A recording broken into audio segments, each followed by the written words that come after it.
We're live from New Delhi. You're watching TT India NewsNight, India's Voice to the World. I'm Lipakshi Khurana. Coming up in the next hour. Iran picks Khamenei's son Mojtaba to succeed as supreme leader as Israel and Iran trade strikes on 10th day of war. Oil prices surge over 30% on supply fears. Trump says small price to pay for defeating Iran. Asian markets fall sharply in early trade.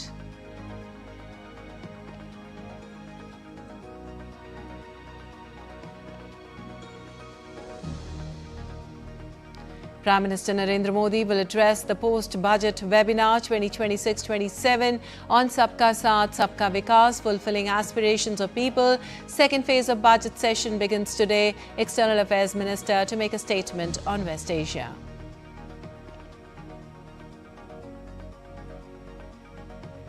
India scripts history at the T20 World Cup final, defeat New Zealand by 96 runs for third title. Prime Minister says their remarkable triumph reflects exceptional skills, determination and teamwork.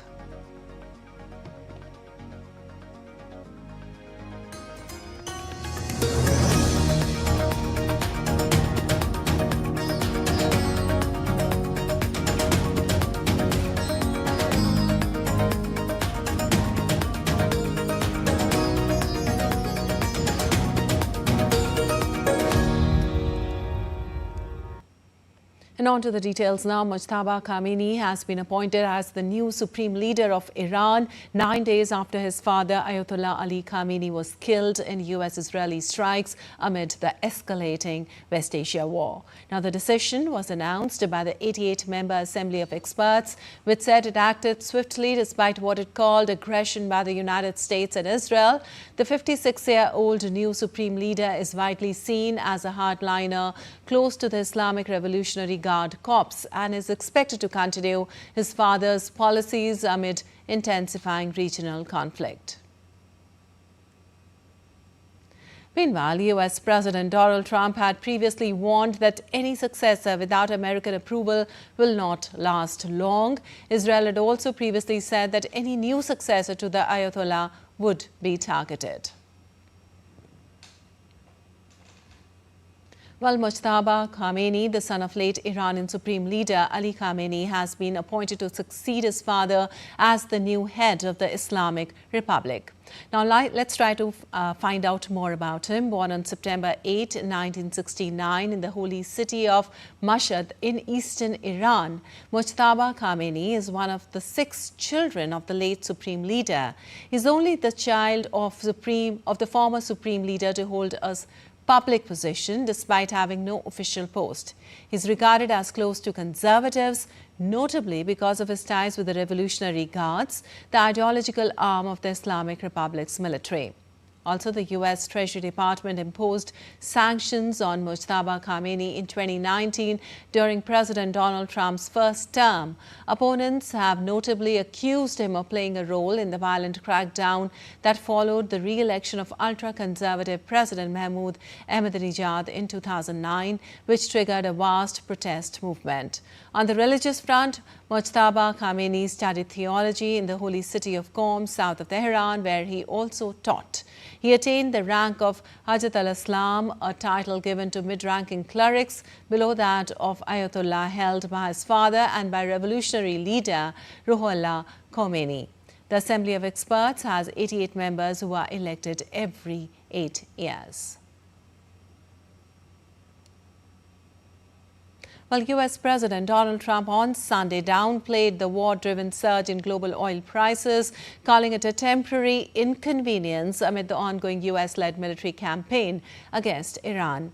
In a Truth Social post, Trump stated that short-term oil price increases will drop rapidly when the destruction of the Iran nuclear threat is over, and described them as a very small price to pay for USA and world safety and peace. He added, only fools would think differently. The comments come as escalating US and Israeli strikes on Iran disrupt key shipping routes like the Strait of Hormuz, fueling market volatility. Well, the Israeli military on Monday said that it had launched a wave of strikes targeting what it claimed to be regime infrastructure in central Iran, the first such announcement since the Islamic Republic appointed a new supreme leader. Israeli forces announced the beginning of this additional wave of strikes shortly after announcing strikes on Iran-backed militant group Hezbollah in Lebanon. Well, this comes after Iran earlier launched its first missiles towards Israel following the appointment of Ayatollah Mojtaba Khamenei as the new supreme leader. The missiles, marked with the slogan "At your command, Sayyid Mojtaba," were fired towards Israel. While multiple explosions were heard in Qatar's capital Doha as Gulf nations reported new attacks, with Iran pressing its retaliatory strikes across the region. Meanwhile, Kuwait's defense ministry said that its air defenses were working to intercept a new missile and drone attack on Monday. Well, this comes after Kuwait was targeted by 7 missiles and 5 drones on Sunday. Bahrain's health ministry said on Monday that an overnight Iranian drone attack wounded 32 civilians. UAE and Saudi Arabia also reported interceptions of missiles and drones. Meanwhile, the global oil prices have rocketed past $110 per barrel on Monday, marking the sharpest single-day surge exceeding 30% since 2022. The spike is fueled by the intensifying U.S.-Israel war against Iran, which has completely halted maritime traffic through the Strait of Hormuz and triggered production cuts by major producers including Iraq and Kuwait. Brent crude rose more than 15% to trade between $107 to $208, while U.S. benchmark West Texas Intermediate climbed to comparable levels above $107. Markets are gripped by fears of sustained supply disruptions that could remove millions of barrels per day from global availability, with analysts warning of further volatility if the conflict escalates. And Asian stock markets plunged on Monday as oil prices soared more than 30% amid the near-complete shutdown of the Strait of Hormuz. South Korea's Kospi index plunged 6.7%. Japan's Nikkei 225 fell around 5.8% after initially dropping over 6%, and Taiwan stocks declined more than 5% at the open.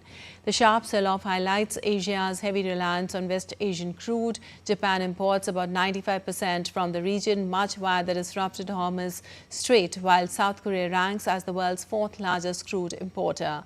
Hong Kong stocks also tumbled more than 3%, even as China reported February consumer prices rising 1.3%.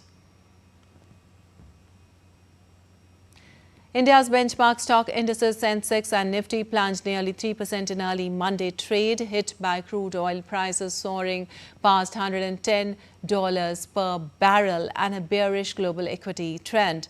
The 30-share BSE Sensex crashed 2,345.89 points to 76,573.01, while the NSE Nifty fell 708.75 points to 23,741.70.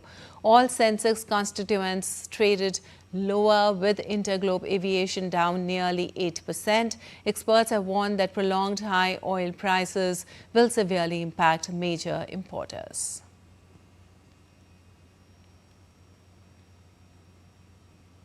And now for more on this, we have Akhilesh Suman joining us. Well, good morning, Akhilesh. Now with Mojtaba Khamenei as the new leader in Iran and his close ties to the Islamic Revolutionary Guard Corps and his hardline stance, of course, how might his leadership alter the Iran's policy, particularly towards the West and regional conflicts in the Middle East? How can we see them now?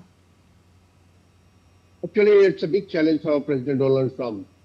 You know that when his name, Mojtaba's name, cropped up, he was the one who opposed it, and he said that he is not a powerful person.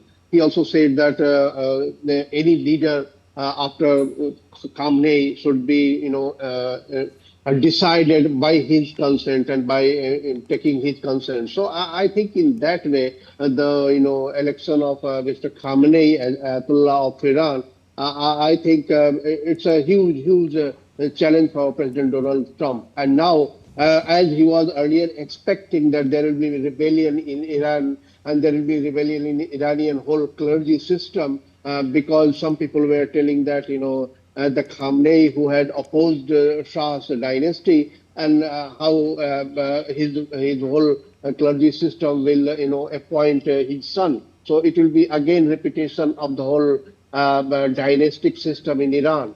But I think clergy system did not obey this rule. Our tradition that Khamenei has established in Iran, and now they are going on the system of again a dynasty. So whether it will impact the Iranian inside the Iranian clergy system, whether there will be really a rebellion as Mr. Trump is expecting, that is a big question. But till now, it seems that even President Pezeshkian has also recommended for it. IRGC also has recommended for it. Him, Mr. Mojtaba. So I think in a way that it is a way to consolidate the sympathy that has erupted in Iran and all over the world, the followers of Shiites after the death of Mr. Khamenei. So that is why they have selected Mojtaba Khamenei as the new leader of clergy system in Iran. And the way Iranians are counter-attacking, I can say counter-attacking, actually attacking the countries of West Asia, in a way that West Asian countries are still not involved in this war. They have declared many times that we are not in this war, but Iranians are doing. And Mr. Mojtaba has been known as a hardline person inside the clergy system, and actually he is understood to be behind the scene a maneuverer of the whole clergy system in Iran, even his father was alive. So I think that hardline tradition in Iran is continuing. After the whole the clergy system has got this new leader, they are coming with new enthusiasm. So I think this will be very interesting to see that whether the new leader approaches with Israel and USA in the same way, or he wants, or whether he goes for some sort of either open or tacit agreement with USA and Israel or not. It will be in coming days. We will see that what happens. All right. In fact, it is the 10th day of the conflict, Akhilesh. And how do you see the sharp rise in global oil prices as Iran's ability to generate revenue is constrained now? In fact, the Asian markets also slumped. What shift can we see in the global energy markets? Actually, global energy market is the worst victim in this whole situation, because we are seeing that right from Russia-Ukraine conflict, then again it was a conflict in Gaza that was impacting the West Asian energy market, and now it is direct against Iran. And Iranians are attacking the West Asian other neighboring nations who are major exporters of energy all over the world. So in that way, I think it's really a very... And now, first, let's get to Prime Minister Narendra Modi's virtual address to the post-budget webinar on the theme Sabka Saath, Sabka Vikas, fulfilling aspirations of people. माननीय प्रधानमंत्री जी, मंत्रिपरिषद के माननीय सदस्यगण, विभिन्न मंत्रालयों एवं विभागों के अधिकारीगण, उद्योग जगत के प्रतिनिधि, शिक्षाविद तथा इस वेबिनार से जुड़े सभी प्रतिभागी, आप सभी को मेरा सादर नमस्कार। सबका साथ सबका विकास, फुलफिलिंग एस्पिरेशंस ऑफ पीपल की भावना से प्रेरित इस पोस्ट बजट वेबिनार में आप सभी का हार्दिक स्वागत करते हुए मुझे अत्यंत प्रसन्नता हो रही है। आज आयोजित इस वेबिनार में शिक्षा, स्वास्थ्य, पर्यटन तथा आतिथ्य से संबंधित कुल 22 बजट घोषणाओं पर विस्तार से विचार विमर्श किया जाएगा। इसके लिए 16 ब्रेकआउट सेशन निर्धारित किए गए हैं, जिसमें लगभग 193 विशेषज्ञ भाग लेंगे। यह बजट वर्ष 2047 के विकसित भारत के हम सभी के संकल्पों को साकार करने की दिशा में एक महत्वपूर्ण कदम है, जो समावेशी विकास और नए अवसरों का मार्ग प्रशस्त करेगा। अब मैं माननीय प्रधानमंत्री जी से विनम्र निवेदन करता हूं कि वे इस अवसर पर हम सभी को अपना मार्गदर्शन दें और हमें आगे बढ़ने की प्रेरणा प्रदान करें। माननीय प्रधानमंत्री जी।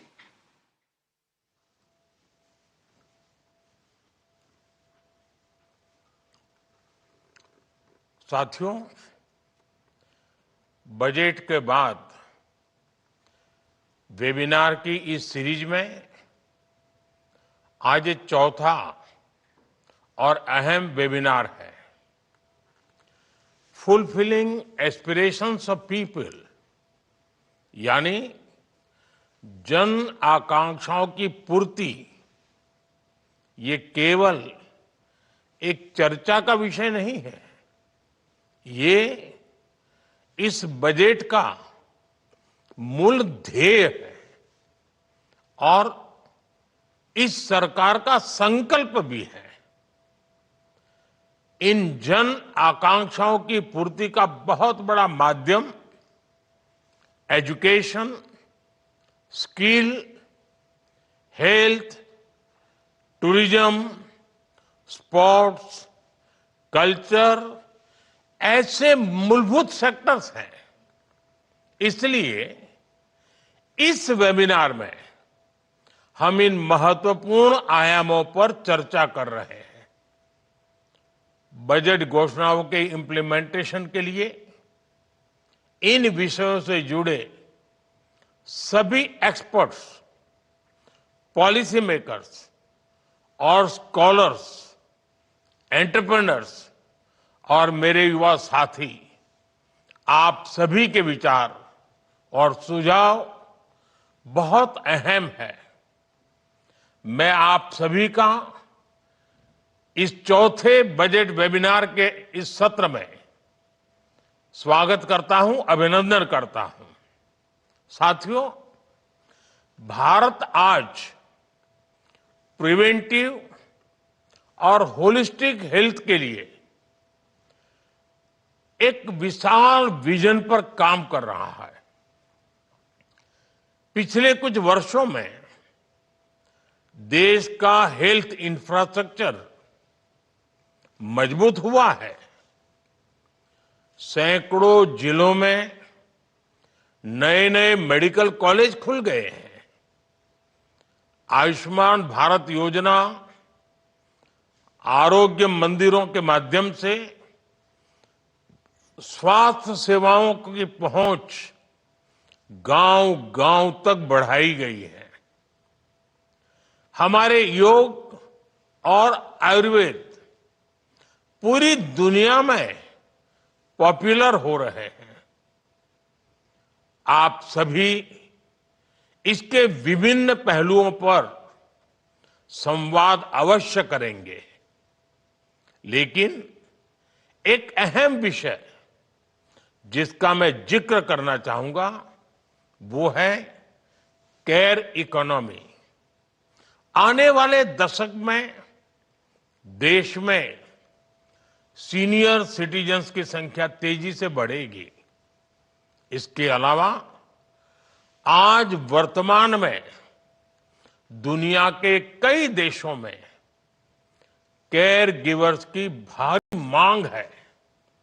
इसलिए अब हेल्थ सेक्टर में लाखों युवाओं के लिए नई स्किल आधारित रोजगार के नए अवसर तैयार हो रहे हैं। मैं इस वेबिनार में उपस्थित हेल्थ सेक्टर के एक्सपर्ट से आग्रह करूंगा वो नए ट्रेनिंग मॉडल्स और पार्टनरशिप विकसित करने पर सुझाव दें, ताकि देश में ट्रेनिंग इकोसिस्टम और ज्यादा मजबूत हो सके।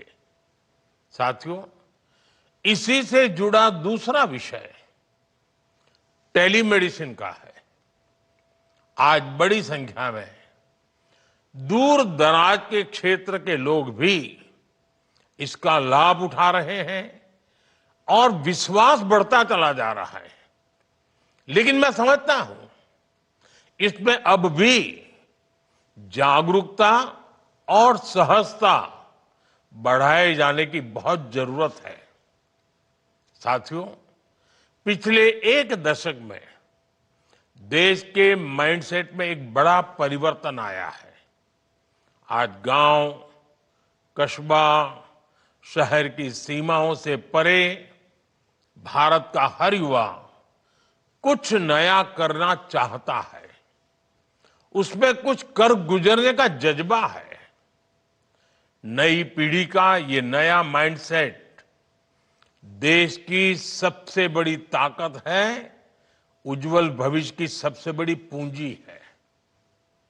इसे कैपिटलाइज करने के लिए हमें अपने एजुकेशन सिस्टम को निरंतर आधुनिक बनाए रखना है, अपग्रेड करते ही रहना है। नई एजुकेशन पॉलिसी ने इसके लिए जरूरी बेस तैयार कर दिया है। अब बहुत आवश्यक है कि हमारे करिकुलम मार्केट की जरूरतों के हिसाब से अपडेटेड रहें। हमें हमारे एजुकेशन सिस्टम को रियल वर्ल्ड इकोनॉमी से जोड़ने की प्रक्रिया को और तेज करनी होगी। एआई और ऑटोमेशन, डिजिटल इकोनॉमी और डिजाइन ड्रिवन मैन्युफैक्चरिंग, ऐसे विषयों पर हमें फोकस और बढ़ाना होगा। साथियों, देश में एजुकेशन को एम्प्लॉयमेंट और एंटरप्राइज से जोड़ने की दिशा में लगातार काम हो रहा है। यूनिवर्सिटी टाउनशिप जैसे नए मॉडल्स में हमारे इसी अप्रोच का प्रतिबिंब है। आज भारत एवीजीसी सेक्टर यानी एनिमेशन, विजुअल इफेक्ट्स, गेमिंग और कॉमिक्स को बढ़ावा दे रहा है। भारत इनोवेशन ड्रिवन इकोनॉमी की ओर बढ़ रहा है। आज इस वेबिनार में देश के अनेक शिक्षाविद और एकेडमिक इंस्टीट्यूशंस जुड़े हैं।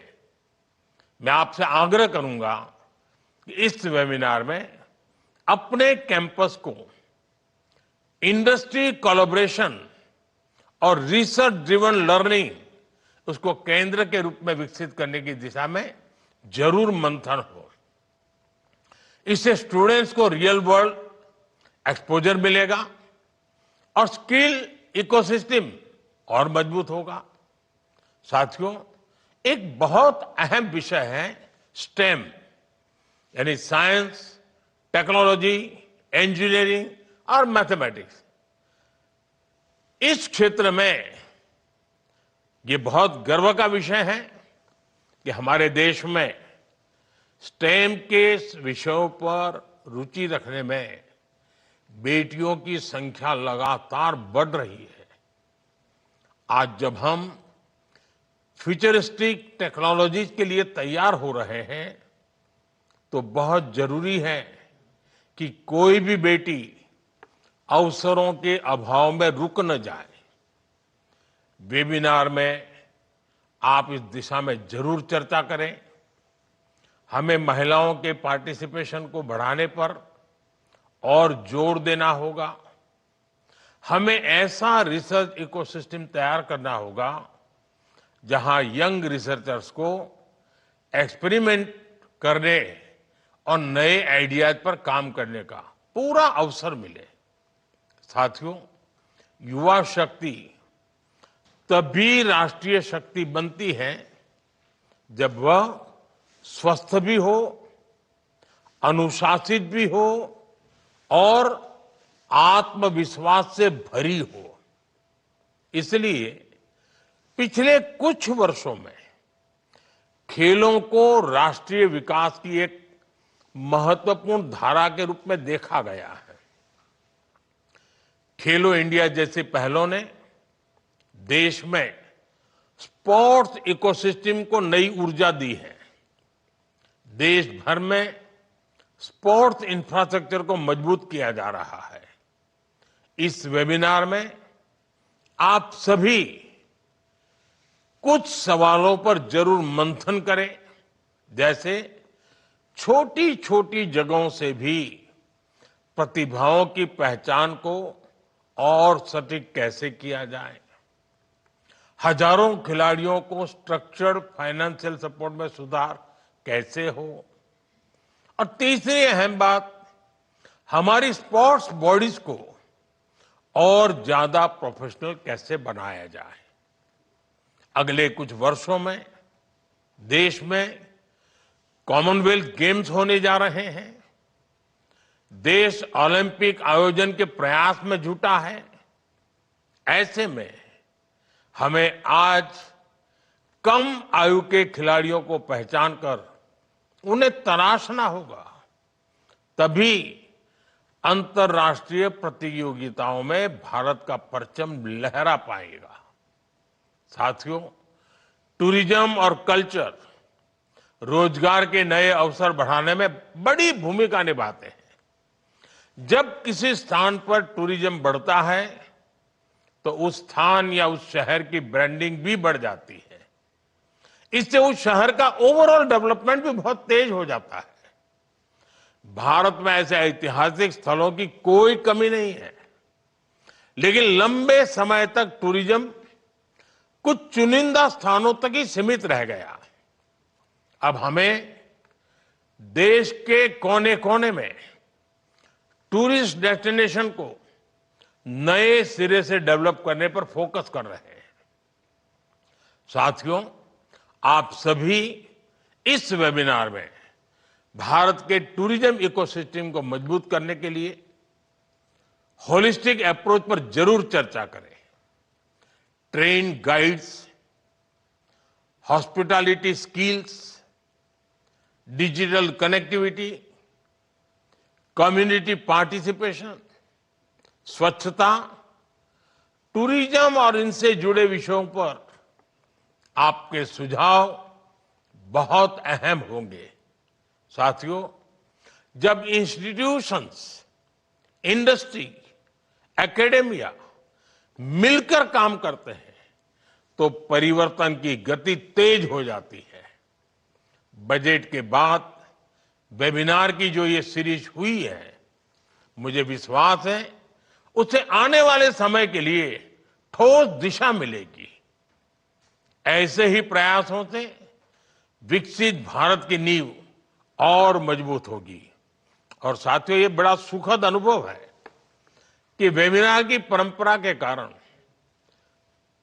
पोस्ट बजट और खास करके इंप्लीमेंटेशन का मुझे जो बताया गया कि इस वर्ष लाखों की तादाद में लोग जो इन विषयों से जुड़े हुए हैं, एक्सपर्ट भी हैं, उसके लाभार्थी भी हैं, उसकी व्यवस्था से जुड़े हुए हैं, यानी एक प्रकार से जो लोग ड्राइविंग फोर्स हैं, वे सभी लोग बड़ी सक्रियता के साथ वेबिनार में जुड़े। हमारे अफसर मुझे बता रहे थे कि बहुत उत्तम सुझाव आ रहे हैं, बहुत प्रैक्टिकल सुझाव आ रहे हैं। यानी एक प्रकार से समस्याओं का समाधान ही नहीं, नई ऊर्जा, नई गति के साथ आगे बढ़ने का हौसला भी देखने को मिलता है। मैं कहता हूं कि वेबिनार का बहुत ही सुखद अनुभव है।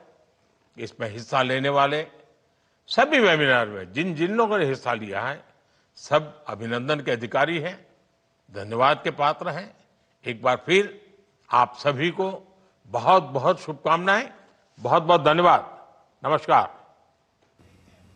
All right, we were getting you live as Prime Minister Narendra Modi was virtually addressing the post-budget webinar on the theme Sabka Saath, Sabka Vikas, fulfilling aspirations of people. This was the fourth and important post-budget webinar. Prime Minister said that the health infrastructure has significantly strengthened. He also mentioned that the role of telemedicine was also increasing, bringing benefits to the people. He said that yoga and Ayurveda were also growing rapidly. He also mentioned about the rapidly expanding education system and also spoke about STEM and its contribution. He spoke about the importance of the youth being healthy and responsible and moving in the right direction for them to contribute in nation building. He also said when institutions, industry and experts work together, the nation moves forward, giving a new impetus to the nation's growth. Well, time now for a short break. We'll be back in a while.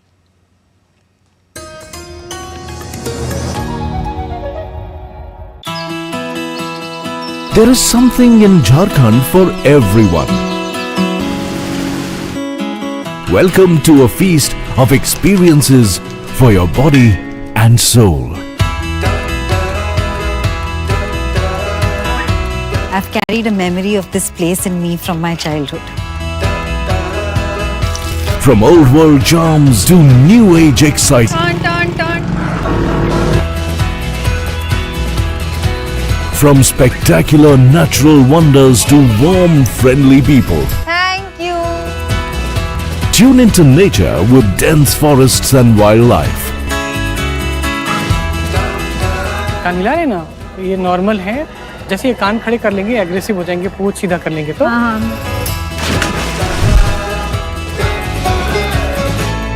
Make magnificent memories as you leave a piece of your heart in Jharkhand. Postcards from Jharkhand on National Geographic.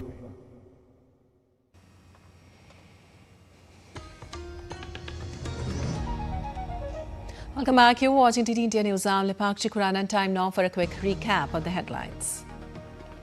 Iran picks Khamenei's son Mojtaba to succeed as supreme leader as Israel and Iran trade strikes on 10th day of war.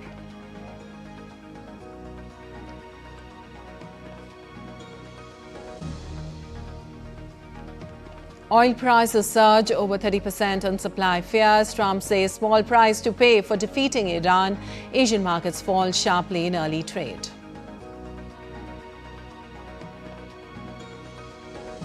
Second phase of budget session begins today. External Affairs Minister to make a statement on West Asia. And India scripts history at the T20 World Cup final, defeats New Zealand by 96 runs for third title. Prime Minister says their remarkable triumph reflects exceptional skills, determination and teamwork.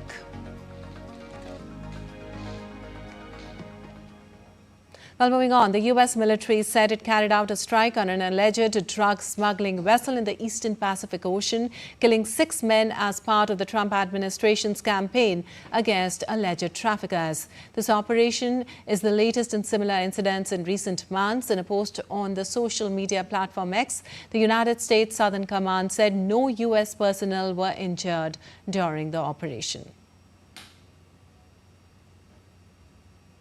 Well, the firefighters battle a large blaze near Glasgow Central train station in Union Street, affecting rail travel at Scotland's busiest terminal. The rail said dozens of train services were cancelled and the station would remain closed until further notice, warning that disruptions could last through Monday.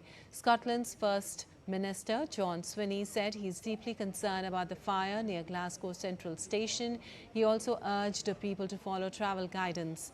The blaze reportedly began at a shop near the station and led to a partial collapse of the building.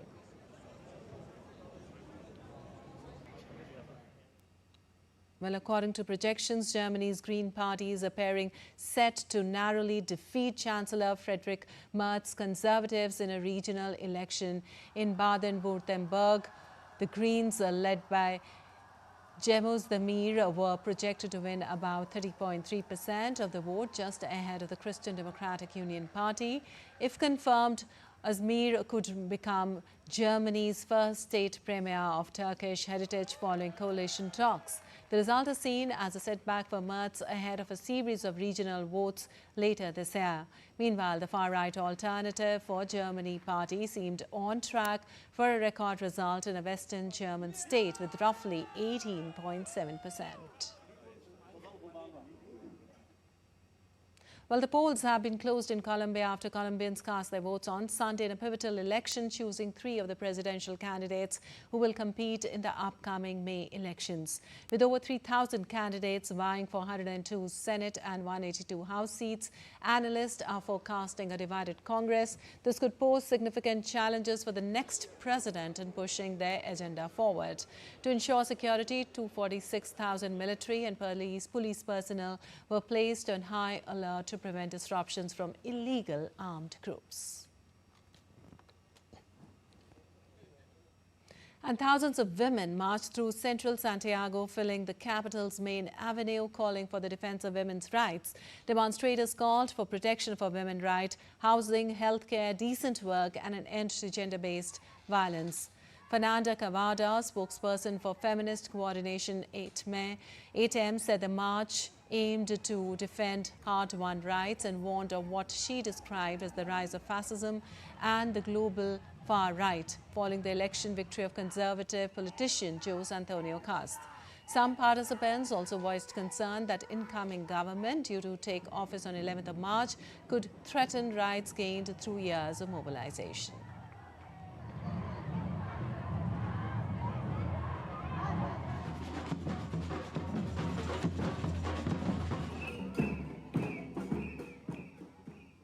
Well, a robotics manager at OpenAI has resigned after the company's deal with the United States Department of Defense to allow deployment of its AI technology for military and surveillance purposes. The company behind ChatGPT secured a defense contract with the Pentagon last month, drawing criticism from some employees and observers over the potential military use of its artificial intelligence systems. The development also comes after rival Anthropic declined to allow unconditional military use of its cloned models, a move that reportedly triggered backlash from some U.S. officials.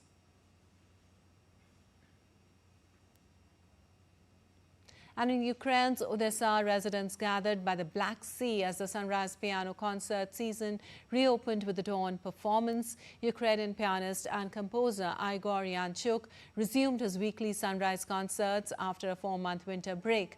The soft piano notes echoed across the waterfront just before the sun rose over the sea.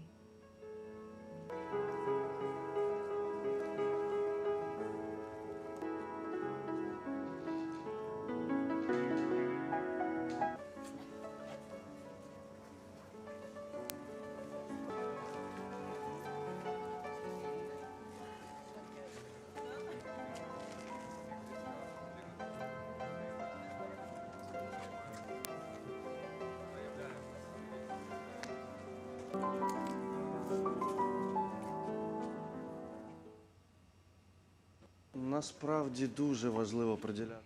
It is very important to devote time in your life, to find an opportunity for moments like these. It heals, it calms.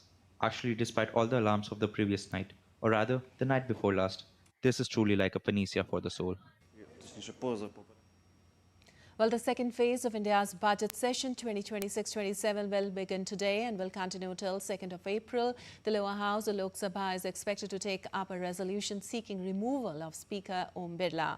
The BJP and the Congress have issued a 3-line whip to their Lok Sabha MPs, directing them to be present in the House till Tuesday. Also, External Affairs Minister Dr. S. Jaishankar will make a statement regarding the situation in West Asia and Lok Sabha. While Upper House or Rajya Sabha or the Upper House is likely to hold a discussion on the working of the Ministry of Environment, Forest and Climate Change, the first part of the budget session began on 28th of January and continued till 13th of February. During the first phase, the discussion took place on the motion of thanks to the President's address and the Union budget for 2026-27. And Minister of State for External Affairs Kirti Singh participated at the 26th Commonwealth Foreign Affairs Ministers' meeting in London on Sunday. The minister called for a reformed, future-ready Commonwealth delivering tangible benefits for members, emphasizing the needs of the Global South. He also highlighted cooperation in digital public infrastructure, AI for development, disaster resilience and economic growth. Kirti Singh also welcomed the positive reform momentum in the Commonwealth under Shirley Botchway, appreciating efforts to enhance transparency and introduce a forward-looking agenda. He also supported 28th Commonwealth Heads of Government meeting reforms for being more focused and outcome-oriented, and reaffirmed India's commitment to working with members to strengthen the Commonwealth's effectiveness. Well, India has strengthened its energy security despite global volatility in oil markets. With strong reserves, diversified imports and expanding domestic initiatives, the country has built a resilient energy framework over the past decade. Here's a report. India today holds over 250 million barrels of crude oil and refined petroleum products, equivalent to nearly 4,000 crore litres, providing 7 to 8 week buffer across the energy supply chain. These reserves are strategically stored across underground caverns, terminals and offshore storage, including key strategic petroleum reserve facilities at Mangalore, Padur and Visakhapatnam, Officials say these reserves act as a buffer during disruptions while regular imports continue. India has significantly expanded its energy partnerships, increasing crude sourcing from 27 to 40 countries across 6 continents. Only about 40% of India's crude imports pass through the Strait of Hormuz, while the remaining supply comes through alternative global routes. India also maintains energy partnerships with countries such as United States, United Arab Emirates, and Russia, ensuring a steady supply of crude oil. India's energy security is robust today. India maintains sufficient strategic fuel stock amid this global tension. As far as the runway is concerned, I personally feel that we have almost 2 months of runway. Half of this is coming from the crude oil stock, and half of this coming from the refined oil like petrol, diesel stock. Apart from this, if you talk about LPG or you talk about LNG, I think we have almost 2 to 3 weeks minimum of that stock in India. India's refining capacity stands at 258 million metric tons per annum, the fourth largest globally, which exceeds domestic demand of around 210 to 230 million tons. This capacity allows Indian refiners to process crude from multiple regions and also export refined fuels worldwide. India is now the fifth largest exporter of refined petroleum products globally. India's 20% ethanol blending initiative is reducing dependence on imported crude. The program replaces nearly 6 million tons of crude oil annually, saving billions in foreign exchange while also supporting farmers. Domestic energy production currently meets around 15 to 16% of India's total energy requirements. Not one petrol pump has run dry in 12 years. Retail fuel prices have remained stable for 4 consecutive years, despite extraordinary global volatility, a claim few of India's peer economies can make. Between February 2022 and February 2026, petrol prices in Delhi declined slightly by 0.6%, while diesel rose by just 1.15%. On LPG, even as Saudi CP benchmark prices rose 16% between November 2025 and February 2026, domestic LPG prices remain unchanged. Public sector companies such as Indian Oil Corporation, Bharat Petroleum, and Hindustan Petroleum absorbed significant losses to protect consumers from global price shocks. From strategic reserves and diversified imports to domestic energy initiatives and stable fuel prices, India's energy strategy reflects long term planning and resilience. Experts say these measures ensure that the country remains prepared and confident even amid global energy uncertainty. Bureau Report, DT India. And time now for a short break. We'll be back in a while.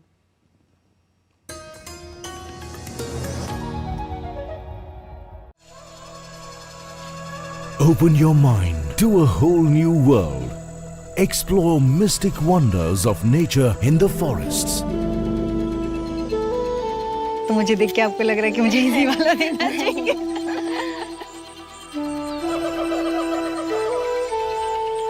Uncover secrets hidden deep inside the earth. And I'd always heard of this ancient Shiv Mandir which is inside a cave. Experience the rich cultural legacy. मुझे बताइए इस dance form के बारे में, इस art form के बारे में. Experience the blend of vibrant warmth and stunning creations. अरे it fits perfectly. Thank you.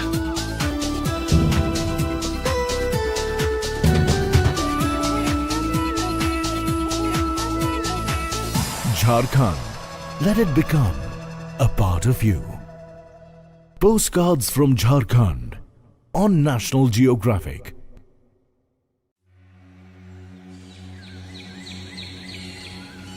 Near the heart of India,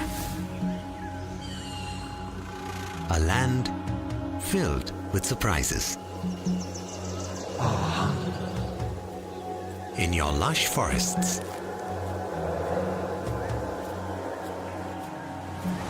and the mighty force of your waters.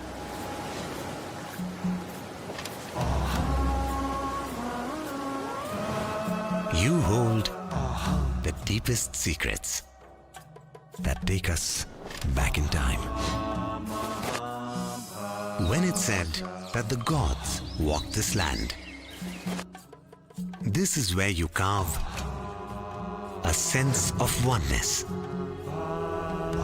And in you, we hear the echoes of peace.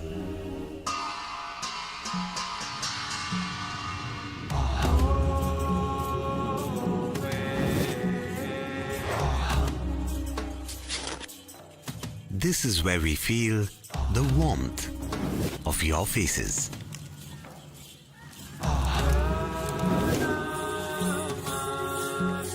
Sway to your vibrant rhythms.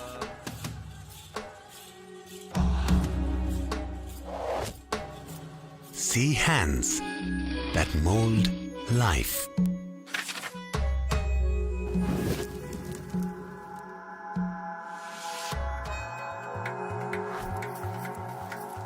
Hands that weave joy.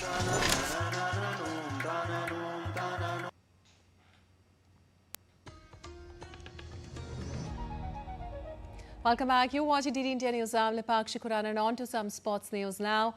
Well, India scripted history by defeating New Zealand by 96 runs in the 2026 ICC Men's T20 World Cup final at the Narendra Modi Stadium in Ahmedabad on Sunday. With this win, India became the first team ever to successfully defend the title and also lifted their third T20 World Cup trophy, making them the most successful team in the tournament's history.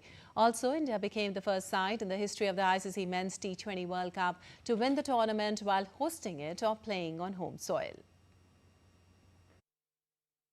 India produced a batting spectacle of rare ferocity to overwhelm New Zealand by 96 runs in the summit clash and defend the T20 World Cup title after posting a record total in Ahmedabad on Sunday. Powered by a blazing 89 from Sanju Samson and explosive half-centuries from Abhishek Sharma and Ishan Kishan, India's top order went on a six-hitting spree to leave the New Zealand bowlers shell-shocked in the title clash, posting a massive 255 for 5. The total was the highest ever posted in a T20 World Cup final, capping a dominant display by the defending champions on the biggest stage of the tournament. India also became the first team to win the tournament thrice. Leading the bowling charge was Jasprit Bumrah, who delivered a match-winning spell, dismantling the New Zealand batting lineup with remarkable control and precision. The victory marks a historic moment for Indian cricket as the men in blue secured their third T20 World Cup crown, sparking celebrations among fans across the country after a dominant campaign throughout the tournament.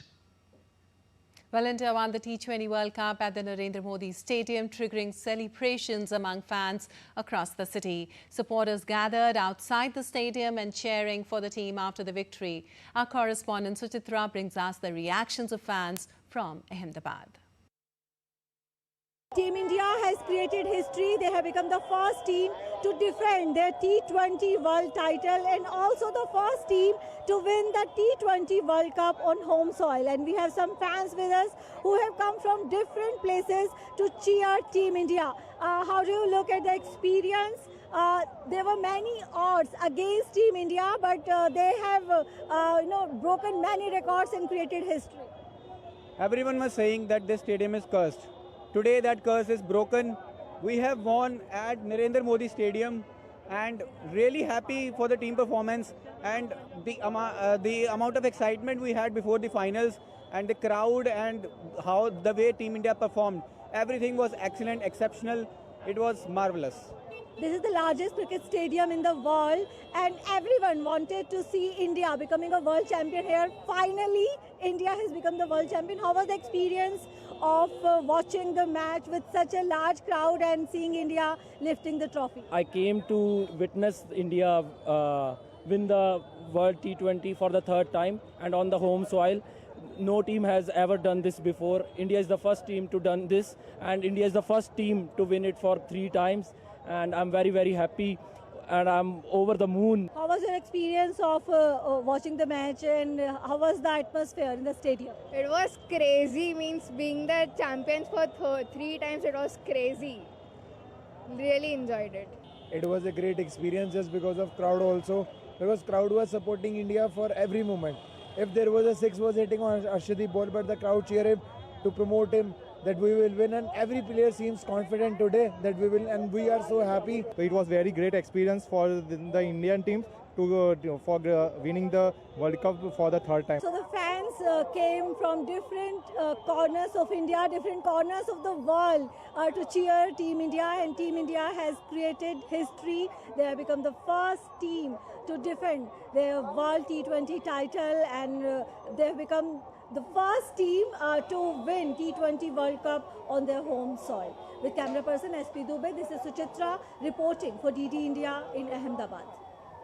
All right, with that, we come to the end of this edition of DD India News Hour. But before we end, we leave you with some of the pictures of the world champions lifting the trophy for the record third time and the celebrations that followed. Take a look and namaskar.